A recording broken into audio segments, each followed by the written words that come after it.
من قرية أتت على ربها ورسله فحاسبناها حسابا شديدا وعذبناها عذابا نكرا।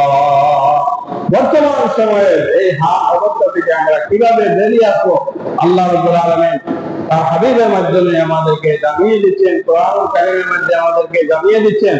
এর জন্য শুধুমাত্র আল্লাহ রাসূল সাল্লাল্লাহু আলাইহি ওয়াসাল্লামের ইতাআত করতে হবে। আল্লাহ রাসূল সাল্লাল্লাহু আলাইহি ওয়াসাল্লামের অনুসরণ যারা করবে তারা কোনদিন বিপদগামী হবে না, তারা কখনো বিপদগামী হবে না। আল্লাহ রাসূল সাল্লাল্লাহু আলাইহি ওয়াসাল্লাম বলেন, আমি তোমাদের মধ্যে দুটি জিনিস রেখেছি, এই দুটি জিনিস সত্যভাবে যদি তোমরা আঁকড়ে ধরতে পারো তোমরা কখনো ধ্বংস হবে না। আর যদি এই দুইটি জিনিস ছেড়ে দাও তাহলে তোমরা ধ্বংস হয়ে যাবে।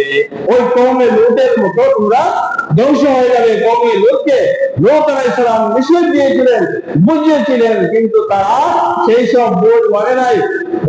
হযরত লূত আলাইহিস সালামের কথা তারা অমান্য করেছে। লূত আলাইহিস সালামের কথা অমান্য করার কারণে তাদের এমন ভাবে ধ্বংস হয়েছে, কিয়ামত পর্যন্ত মানুষ সেই ধ্বংসের অবস্থা জানবে, কিয়ামত পর্যন্ত জানবে।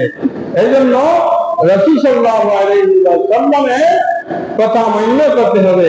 আর যারা রাসূলের কথা মান্য করে তারা আল্লাহর কথা মেনে নিল।